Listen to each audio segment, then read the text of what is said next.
Hola mi gente, me da placer saludarles nuevamente. Hoy un día especial como es el Día del Canadá, la independencia de Canadá.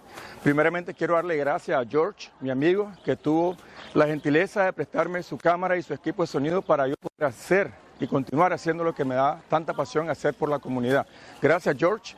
Y aquí estamos, el equipo de Quienes Somos, con la ayuda de Rocío, que de casualidad me la encontré aquí y tuvo la gentileza también de darme la mano para yo poderlo hacer, porque mi esposa no pudo venir por cuestiones de trabajo. Ella de casualidad y aquí me está asistiendo y le doy la gracia a Rocío. También quiero aprovechar la oportunidad para darle la gracia a toda esa gente que ha contribuido con la recolecta para obtener un nuevo equipo y seguir sirviendo a la comunidad. Hoy nos encontramos aquí detrás de mí en el edificio del Ministerio de la Comunidad Indígena, donde la comunidad indígena Algonquin se está reuniendo hoy en la celebración del Día del Canadá para aprovechar y ir a protestar allá al Parlamento las genocidiades que se han cometido contra la comunidad indígena aquí en Canadá, como ya todo el mundo lo sabe, con las informaciones que he estado dando y los documentales que he estado haciendo sobre las atrocidades que se han cometido contra la comunidad indígena. Nosotros estamos aquí, el equipo de Quienes Somos, mostrando nuestro apoyo a la comunidad indígena, cubriendo este evento. Y capturamos estas imágenes para toda esa gente que no pudo venir y que quiere saber más sobre esta situación que está sucediendo. Espero que las disfruten. Okay. My name is Susan Narwe. Went to residential school for 5 years. I wasn't named by my name. This is my numbers. The first and second year, number 32. The fourth and fifth year, the third and the fourth year, number 22. And the last year, number 11. Right now, it's a big encouraging to see a lot of people coming here. We were silent for so many years. Our voice wasn't heard.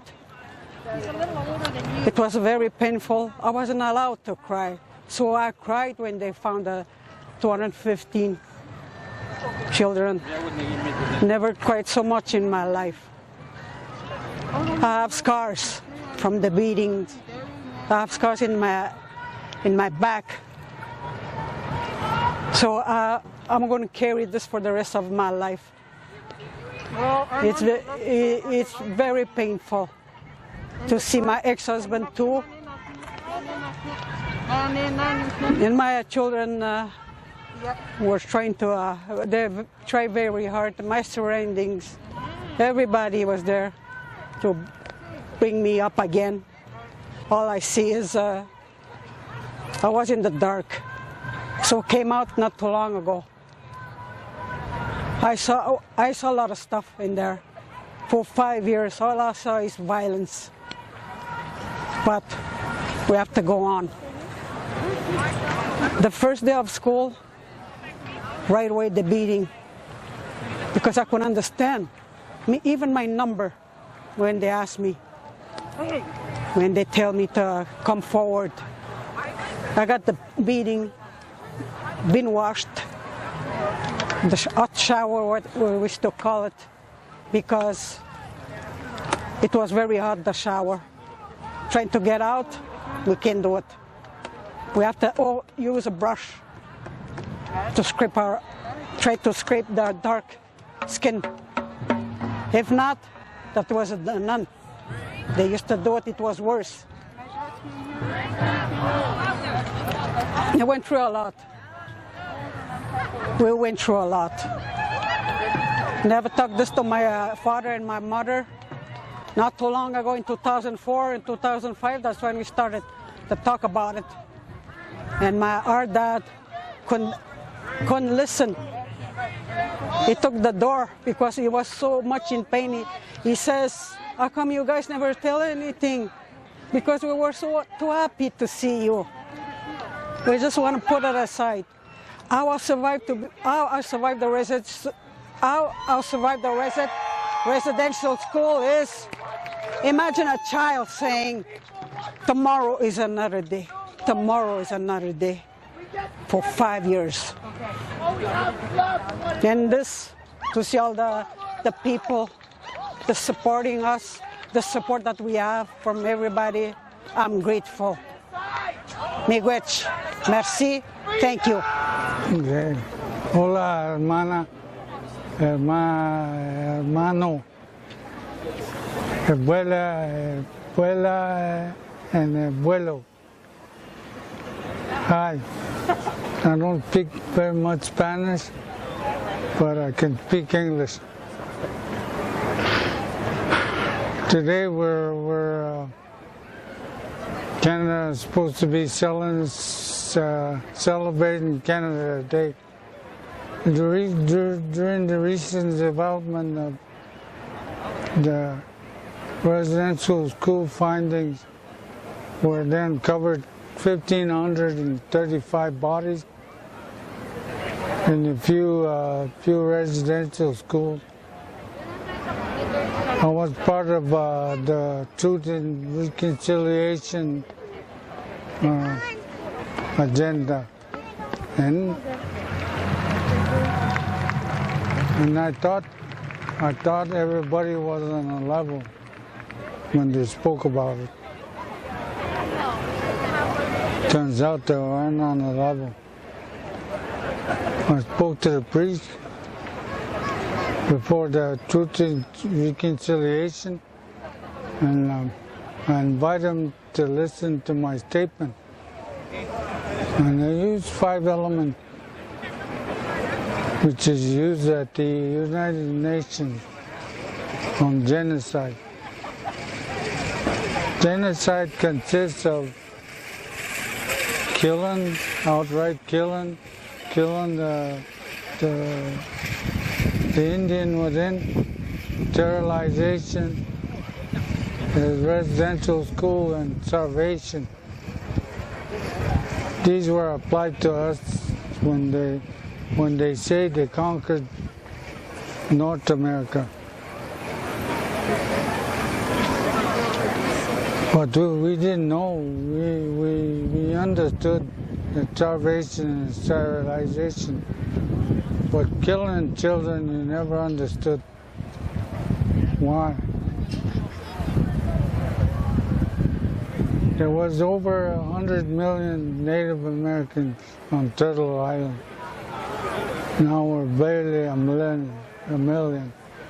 So that means in the evolution, we kill over 50 million Native people to the children.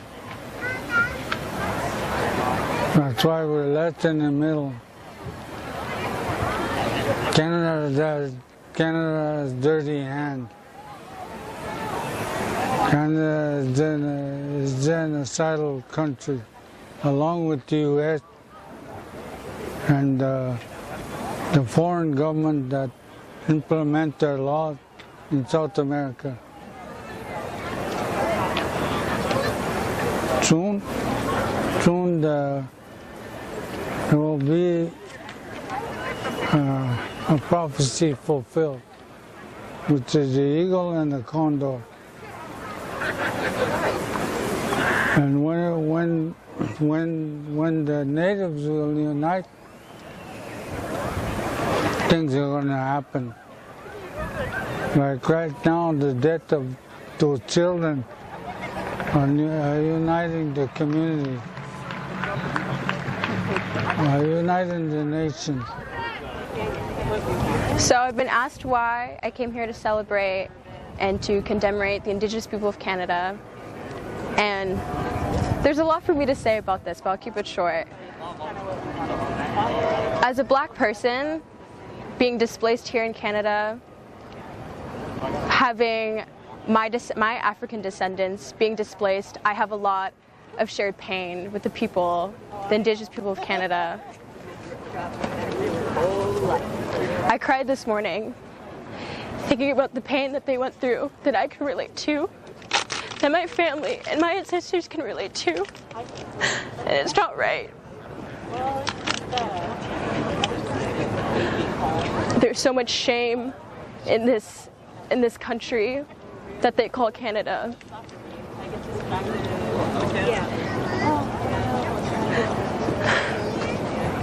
I'm here as a Caribbean descendant, as an African descendant, here to stand with the Indigenous people of Canada, because I'm there with them. We've been displaced, we've been through genocide, through rape, through even our children being buried under these very grounds. These Indigenous people are our people.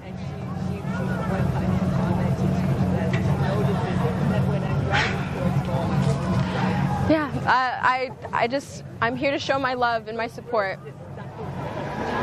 My name is Raheem Solomon. I'm here to advocate on peace and love and unity and prosperity to my people. And we can't forget the pain and suffering we've been through, thousands of years, thousands of decades of enslavement, capture. And I'm sick and tired of it. We have to move. We have to get it. The wheels turning. 360 all around. All I want is love in return and respect. And we can't forget about the people, the children that's been killed, slaughtered. We can't forget about them. My name is Tito Medina.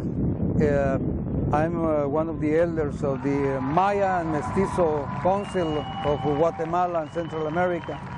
And we are here to express our solidarity from the Maya, Nahua, Xinca, and Mestizo councils of Guatemala, because as survivors of genocide, we understand what it means, this 1505 plus number. 1505 is what has been found, and every time that we remember every child suffering, we have to take in count that colonialism has cost us too much as a humanity. It's not to fight to each other, but it's to take responsibility and to bring to justice. And this is spiritual justice, about how to heal, how a person of any color can tell their children what happened in the past, for that not to happen again. Eventually, could be my father, could be my grandfather who did something wrong. But this is the time to heal. This is the time to bring honesty and then happiness to every single heart. Canada is an indigenous name. Let's build it, with the indigenous traditions of every part in the planet. And we can celebrate a beautiful land that at certain times suffered too much to be created. Thank you. Bonjour, my name is Autumn Pelche. I'm 16 years old and I'm the Chief Water Commissioner for Anishinaabe Nation. Today is Canada Day, but I'm not standing here today to celebrate Canada Day. I'm standing here today grieving the children that never made it home from residential schools. Residential schools were institutions created to take the Indian out of the child. I'm the descendants of 3 residential school survivors. My mother attended Indian day school, my grandmother attended Indian day school, and my grandfather attended Indian residential school in Kenora. He attended the St. Mary's residential school.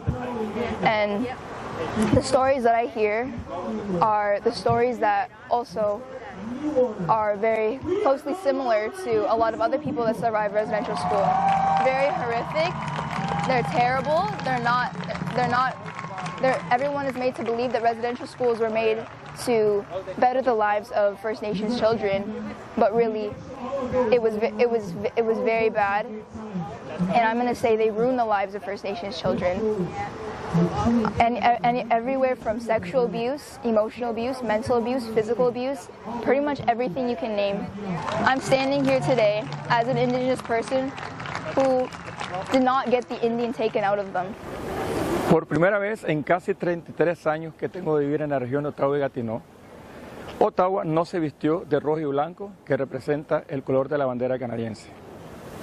Se vistió hoy día de color naranja, porque la comunidad indígena de aquí de la región se tomó las calles de Ottawa para honorar a todos los niños que se han encontrado en las escuelas residenciales aquí en Canadá. Una marcha pacífica para protestar contra el gobierno canadiense y la iglesia católica por todas las genocidades y las barbaridades que cometieron contra la comunidad indígena con estas escuelas residenciales que ellos inventaron. A pesar de que los indígenas muestran una paz y quieren reconciliación, aún están con el tema de por qué el líder de la Iglesia Católica, como es el Papa Francisco, ha rehusado hacer una disculpa pública por las atrocidades que la Iglesia Católica que él dirige cometió contra estos indígenas. Soy Danilo Velázquez, desde el centro de la ciudad de Ottawa. No olviden que como yo no hay dos, y nos vemos hasta la próxima.